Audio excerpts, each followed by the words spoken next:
بسم اللہ الرحمن الرحیم۔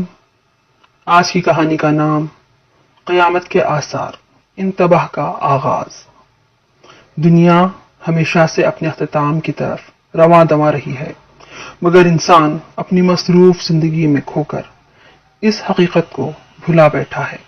قرآن و حدیث میں بارہا قیامت کی نشانیوں کا ذکر کیا گیا ہے، مگر کتنے ہی لوگ ہیں جو ان باتوں پر غور کرتے ہیں۔ ہر گزرتا دن ہمیں ایک قدم آگے بڑھا رہا ہے، لیکن کیا ہم ان نشانیوں پر دھیان دے رہے ہیں؟ یہ کہانی انہی لمحوں کا عکس ہے جب قدرت انسانیت کو آخری مرتبہ خبردار کرتی ہے۔ ایک ایسا لمحہ جہاں وقت تھم چکا ہوتا ہے اور انسان کو اپنے اعمال کے بوجھ کے ساتھ آخری سفر پر روانہ ہونا پڑتا ہے۔ شہر کی گلیاں ہمیشہ کی طرح مصروف تھیں، لیکن آج فضا میں ایک عجیب سی بے چینی تھی۔ لوگ معمول کے کاموں میں مصروف تھے، مگر کسی کے چہرے پر سکون نہ تھا۔ اچانک زمین ہلکی سی لرزنے لگی۔ پہلے لوگ اسے ایک عام زلزلہ سمجھ کر نظر انداز کرنے لگے، لیکن جلد ہی لرزش شدید ہو گئی۔ عمارتیں جھولنے لگیں اور لوگوں میں خوف کی ایک لہر دوڑ گئی۔ رابعہ، جو اپنے بچوں کے ساتھ کچن میں کھانا پکا رہی تھی، دروازے کی طرف بھاگی۔ وہ چیخ کر بولی، جلدی کرو، باہر نکلو۔ پورا محلہ خوف زدہ ہو چکا تھا۔ لوگ اپنے گھروں سے نکل کر سڑکوں پر جمع ہونے لگے تھے۔ زمین کا لرزنا تھم گیا، لیکن آسمان پر کچھ عجیب ہو رہا تھا۔ سورج کی روشنی اچانک مدھم ہو گئی، جیسے کوئی غیبی پردہ اسے ڈھانپ رہا ہو۔ لوگ آسمان کی طرف دیکھنے لگے، جہاں سورج اور چاند ایک ساتھ نظر آ رہے تھے۔ ایسا منظر جو انہوں نے زندگی میں کبھی نہ دیکھا تھا۔ چند لمحوں بعد ایک خوفناک آواز گونجی، جیسے آسمان پھٹ رہا ہو۔ پرندے آسمان میں بے ترتیب ہو کر اڑنے لگے، جانور ادھر ادھر بھاگنے لگے، اور ہوا میں ایک پراسرار سی بو پھیل گئی۔ رابعہ کا دل زور زور سے دھڑکنے لگا۔ اس نے قرآن مجید میں قیامت کی نشانیوں کے بارے میں پڑھ رکھا تھا۔ وہ اپنے بچوں کو گلے لگاتے ہوئے سوچ رہی تھی، کیا یہ وہ دن ہے جس کا ذکر بار بار سنا تھا؟ کیا ہم قیامت کے قریب پہنچ چکے ہیں؟ اسی دوران ایک عجیب آواز نے سب کے کانوں کو جھنجھوڑا، وقت ختم ہو رہا ہے، توبہ کا دروازہ بند ہونے کو ہے۔ لوگوں نے ایک دوسرے کی طرف دیکھنا شروع کیا، لیکن کوئی الفاظ ادا نہ کر سکا۔ ہر کوئی اپنے گناہوں کو یاد کر رہا تھا۔ وہ سب جانتے تھے کہ جو ہو رہا ہے وہ قدرت کا انتباہ ہے۔ زمین ایک بار پھر لرزنے لگی، اور اس بار شدت اتنی زیادہ تھی کہ بڑی بڑی عمارتیں زمین بوس ہونے لگیں۔ لوگ چیختے چلاتے بھاگنے لگے، لیکن فرار کی کوئی جگہ نہ تھی۔ ہر طرف چیخ و پکار کا عالم تھا۔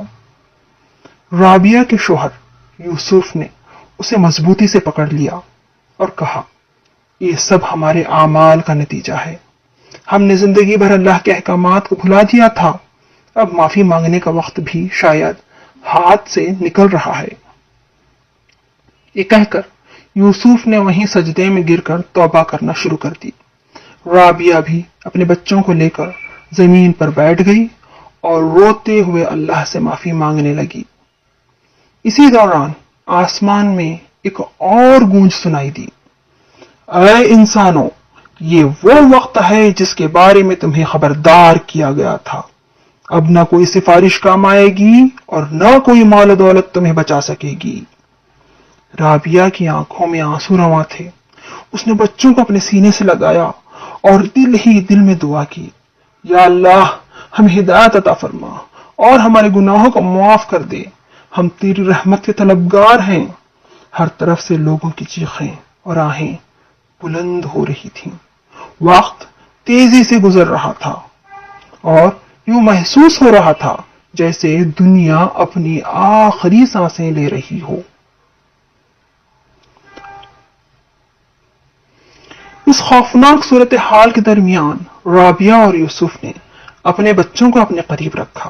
آسمان میں بادل گہرے اور سیاہ ہو گئے تھے، جیسے کہ قیامت کا ہولناک منظر سامنے آ رہا ہو۔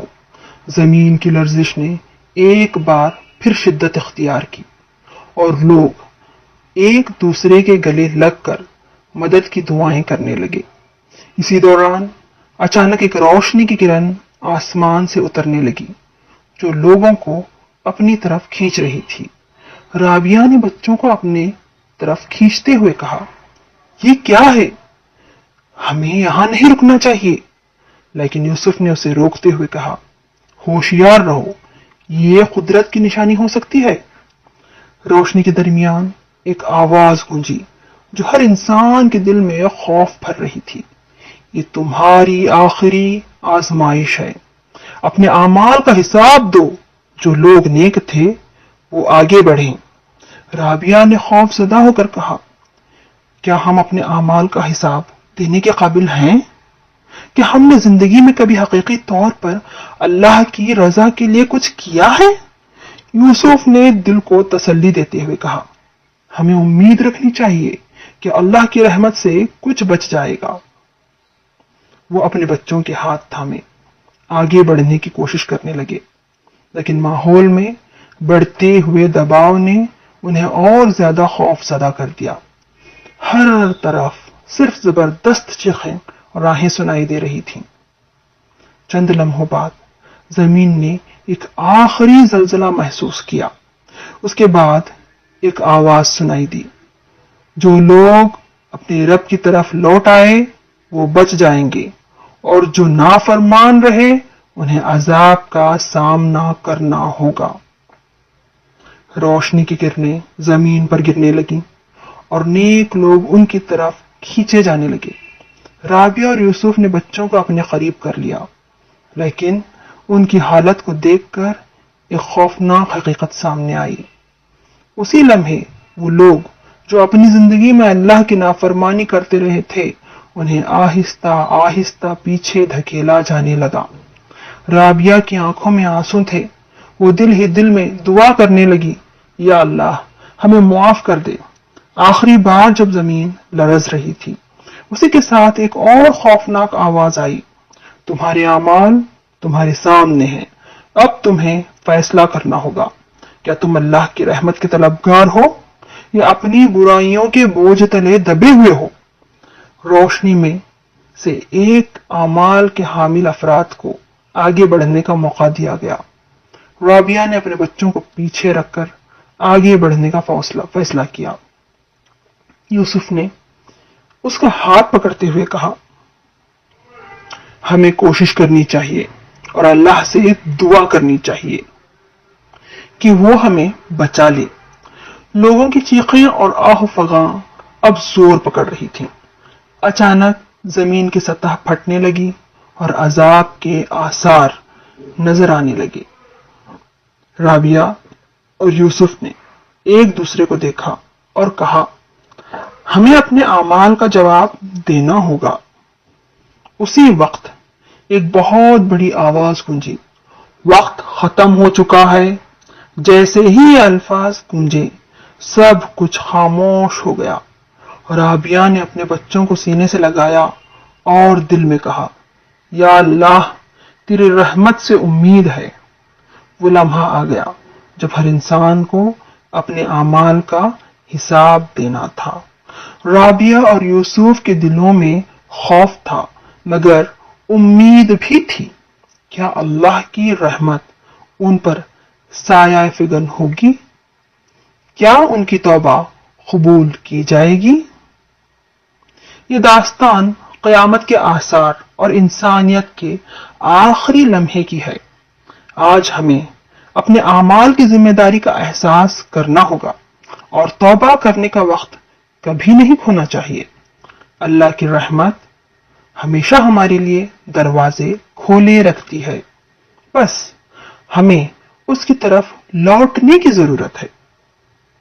ایک آخری پیغام اس کہانی کے ذریعے ہمیں دینا چاہتا ہوں۔ جو قیامت کے آثار دیکھیں وہ اپنی زندگی کے اعمال پر غور کریں اور اللہ کی طرف رجوع کریں، کیونکہ ہر لمحہ توبہ کا ہے۔